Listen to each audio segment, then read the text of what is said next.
Hey everyone, it's Melody with Design by Melody. I'm here today with a process video for you. This is an 8.5 by 11 page that is in my 2020 album, and my 2020 album is a disc-bound album.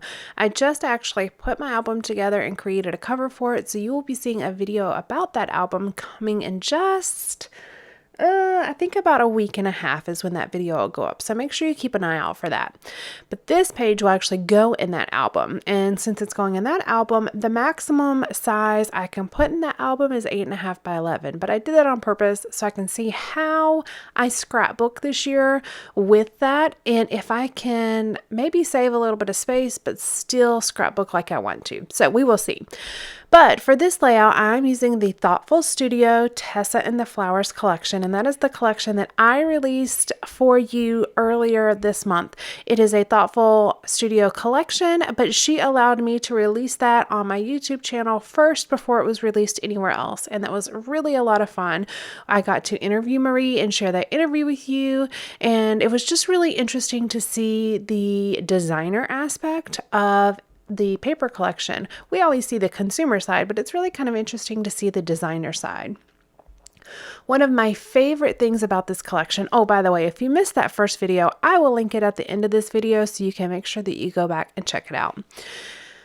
But back to the layout. One of my favorite things about this collection is obviously the flowers. If you have followed me for a while, I go through phases where I do a lot of fussy cutting and then sometimes where I don't do that much fussy cutting and I just really like die cuts that are already cut for you. Well, right now I'm back in that phase where I am fussy cutting, and I think I'm back in that phase because I'm really having a lot of fun working with scraps. And one great way to use scraps is to fussy cut out the little elements that are on there. Well, you can also do that on full pages too. This collection does come in 12 by 12 printable format when you purchase it on her Etsy shop, but because of limited resources right now, I had to get it printed at 8 by 8, which actually works really well since I'm not doing traditional 12 by 12 scrapbooking anymore. Well, not anymore, but not as much. I am doing 12 by 12 scrapbooking. I actually have a layout coming up for you on Friday that's a 12 by 12 layout, but I digress. Basically, 8 by 8 really works well too if you don't have access to print 12 by 12 collections. This collection comes with, I think it's 12 papers and then one cut apart sheet that you get as a bonus. And I am going to be hosting a giveaway that was sponsored by Thoughtful Studio. Thank you, Marie. For all of my subscribers, I will have the details on that giveaway up on my channel here tomorrow. So make sure you come back and check that out. And then, like I said, I have a 12 by 12 video layout video for you coming on Friday with something a little bit different. It is an old kit from my stash that I'm going to work with on Friday. So make sure you come back and check that out as well. So it took me quite a bit of time to actually fussy cut all the different little elements from this collection that I wanted to include on this page. I had an idea in my head, but I did not test it out. All I pretty much did was print my photos. These are printed at, they're not quite 2 by 2. They're a little bit smaller than 2 by 2, maybe like 3.75 by 3. I mean, no, that's not right. It's smaller than 2 by 2. Maybe 1.75 by 1.75 possibly. These are just some little icons that I printed out, and this is from my big picture classes. So I released my very first class in April of this year on big picture classes, and there's actually a second installment to that same class that's going to be coming out later this summer. But this was a really big deal for me. I have been trying to figure out how to teach paper crafting classes for quite some time. I mean, I've had my YouTube channel for years. I teach classes elsewhere, and I just really thought it would be kind of like not necessarily the next step for me. It was just something I really wanted to do. I was really feeling the desire to do this, and it kept coming up, but I just couldn't quite figure out how to do it. So I actually sent an email to Big Picture Classes a long time ago and then just kind of forgot about it. And then randomly at the end of 2019, I got an email from them asking if I would be interested in being a teacher, and that they were accepting my applications. I was like, oh my God, I'm so excited. So that happened at the end of 2019, but obviously my class did not release until April. There was a whole process in getting that class put together and released and everything. So this year, though you have not seen a ton from me here on my YouTube channel, it has been a really big year of growth for me. I did a little bit of journaling about it that you can see here, and if I show my journaling on screen, I don't mind if you read it. If I didn't want you to read it, I would cover it up and not show it on screen. So I have no problem sharing it with you. I'll actually even read it to you. It says, 2020 brings new adventures for the Design by Melody brand. In 2020, my very first class will be released. It has been years in the making, like literally years, guys. But it will finally happen this year. The first of hopefully a series of classes will be the DIY Stash Kit Scrap Time classes, which is hosted by Big Picture Classes. This is a big deal for me as a business owner. It expands my business to one more area. It's validation of sorts that I made it, in a sense, to now be an official teacher in the paper crafting industry. It feels so unreal, and I am stoked. So that's my journaling, and I actually wrote that journaling quite a while ago before I actually even scrapbooked it. And this icon that you're seeing, the one that has like the papers laid out, the picture, that is the printable that comes along with my class on Big Picture Classes. And my class, if you are interested in going to take it, it is DIY Stash Kit Scrap Time. And so the next installment to that will be DIY Stash Kit Scrap Time 02, like class number 2. And this one will probably be renamed 01 because it was the first installment. So if you look at the colors on that little newsletter, they really pair well with the colors from this collection. And I am still cutting flowers. Some people find this to be boring or annoying, but I absolutely love fussy cutting the flowers. So I'm just going through the papers, finding different ones I like. I found kind of the roses, the sketchy roses in the pink and the sketchy roses in the teal. Then I found some leaves that I cut out in a couple different shapes. Then I cut out these little like star flower patterns that were on that geometric paper. And I also cut out some of the little 4-leaf clover style of flowers as well.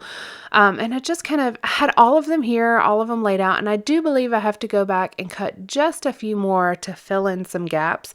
But I want to have a bit of a cascading look on the page. And that's pretty much my only plan. I wasn't entirely sure how else I wanted to do that. And I wanted to I'm putting it on a 8.5 by 11 piece of white paper, or white cardstock is going to be the base for this layout. But I'm also going to put a little bit of pattern paper on the front to kind of create a larger space here in the middle. Now, I could have used one of the papers from the collection, but I've pretty much cut into all of those at this point, and I only printed one copy for myself. So I need to go ahead and go print some more. That is also, by the way, a side note here, the great thing about purchasing a digital collection, because you can print, 18 of them if you want, for you to use over and over and over again in many different projects and just crafts that you're doing. I decided I want to do a bit of stitching. I have recently done a bit of organizing my craft room, and you've seen a couple of those organizational videos here on my channel. But I kind of rediscovered it wasn't that I rediscovered my ribbon and embroidery floss. It was just I can now get to it. So it's much easier to use something when you can actually, access it. Go figure. But I also have these Amy Tangerine stitching templates. And those are actually still available for you. You can go search on Amazon, and I believe I found them also on scrapbook.com, and just look for, stitching templates, and you'll be able to find something similar to this, or even maybe this exact one. But I'm using the diagonal pattern, and I'm going to overlap it kind of like I'm stitching that pattern paper to the white cardstock. That pattern paper is a little bit of a cream grid with these little tiny purple plus signs on it. That's all it is. I have no idea where the paper's from. It's a very old piece of paper. It was in my scrap bin. I'm just waiting to be worked with. And I thought it would work really well. It was neutral enough to be able to not overpower my page, but it also kind of had that pastel purple look. Now, I'm not using any purple. Well, I guess some of the pinks read a bit of a purple, And I did fast forward my stitching, by the way. I was nowhere near as fast as this video makes it appear. It took me a little while to do that. But I coordinated my embroidery floss with the teal of the flowers that I fussy cut. I really like the look of that kind of subtle background paper with the really bright, colorful flowers. And I am going to use a pretty bright, colorful font alpha here in a second as well. And those alphas that I am going to pull out, just in case you're interested and just in case I forget to tell you later, are actually a Pink Fresh Studio. It's their Happy Things collection. I think it came with like a green, a yellow, a blue, and this pink in the pack. And I did try to find that, but I couldn't find it available for purchase. But it's basically just a white cardstock sticker with the print printed in a bright pink. And that's kind of my font, and it really coordinates well with the different colors that I have going on this page. I don't know if I finished my thought earlier, but the little newsletter that's from my DIY Stash Kit class, the one that I have printed on that photo, the colors in that are teals and pinks and blues, and it really worked well with the colors from the Tessa and the Flowers collection. So I've got all of my flowers laid out. I've got my stitching done. I kind of had the basic background set here. I just have to figure out how I want to put these photos. I wanted them to kind of work in a bit of a grid, but the photos are obviously a different size than the journaling, and it's not that the journaling is 2 times the size of the photos or anything like that, so I kind of had to figure out how to make it work. But I really like the little layout that it is right now, but I am going to use some of the pattern papers to layer behind my photos and help them stand off the background page a little bit more.